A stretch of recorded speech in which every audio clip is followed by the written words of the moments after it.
lost in love. Assalamualaikum warahmatullahi wabarakatuh. Halo teman-teman, apa kabar? Ketika kita mencicipi makanan lezat adalah sesuatu hal yang seru dan pasti tidak ingin kita lewatkan. Tapi ada satu hal yang cukup mengganggu. Ketika kita usai makan, ada beberapa sisa makanan yang terselip di gigi. Jika hal itu terjadi, maka kita akan mencari satu benda penyelamat untuk mencokel sisa makanan yang terselip di dalam gigi kita, yaitu tusuk gigi. Benda kecil yang terbuat dari bambu ini memiliki bentuk runcing di satu sisi, dan di sisi lainnya terdapat salah satu bentuk ukiran. Apakah kalian tahu apa fungsi sebenarnya dari ukiran tusuk gigi tersebut? Apakah hanya sekedar hiasan? Nah, kita akan cari tahu apa fungsinya dari ukiran tusuk gigi tersebut. Dan ternyata, ukiran atau guratan yang terdapat pada ujung tusuk gigi tersebut dimaksudkan untuk memudahkan kita sebagai pemakainya. Dengan adanya ukiran tersebut, kita bisa mematahkan tusuk gigi tersebut dengan rapi.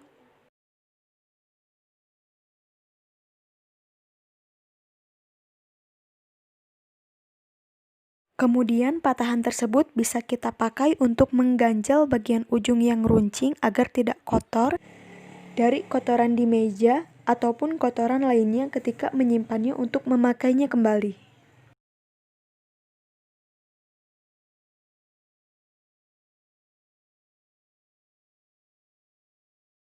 Dan yang kedua ialah pisau cutter. Ketika kalian menggunakan pisau cutter untuk keperluan sehari-hari, kalian akan selalu melihat garis-garis pada pisau cutter tersebut. Tapi, sudahkah kalian tahu apa fungsi garis-garis pada pisau cutter tersebut? Ternyata, fungsi garis tersebut adalah untuk kita patahkan bagian cutternya ketika cutter kita sudah tidak bisa dipakai lagi atau sudah tidak tajam lagi, maka kita patahkan satu bagian cutter pada bagian ujung depannya. Kemudian kita lakukan seterusnya sampai betul-betul habis. Setelah habis, kita bisa menggantinya dengan cutter yang baru, yang terdapat isi ulangnya, yang bisa dibeli di toko-toko terdekat kita. Sekarang, kalian sudah pasti tahu ya, dan tidak bingung lagi jika melihat cutter dengan banyaknya garis-garis pada pisau cutter tersebut.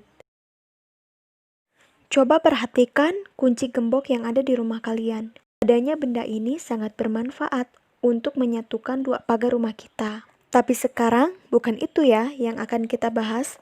Tapi silakan kalian perhatikan ada satu lubang lain lebih kecil. Tapi sayang sekali masih banyak yang belum tahu apa kegunaan dari lubang tersebut. Lubang kecil itu jelas bukan untuk memasukkan kunci ya. Karena lubang kecil ini ternyata punya kegunaan lain. Lubang ini berguna untuk keluar masuknya air ketika gembok kita kehujanan atau kemasukan air. Karena air yang masuk ke dalam kunci gembok cukup berbahaya untuk kelangsungan hidup gembok. Kemudian ketika kunci gembok kita macet, kita bisa memasukkan pelumas melalui lubang kecil yang satu ini. Sehingga gembok di rumah kita bisa terpakai lama. Oke teman-teman, terima kasih sudah menonton video ini dan jangan lupa untuk klik tombol subscribe agar channel ini bisa berkembang dan terus berkarya.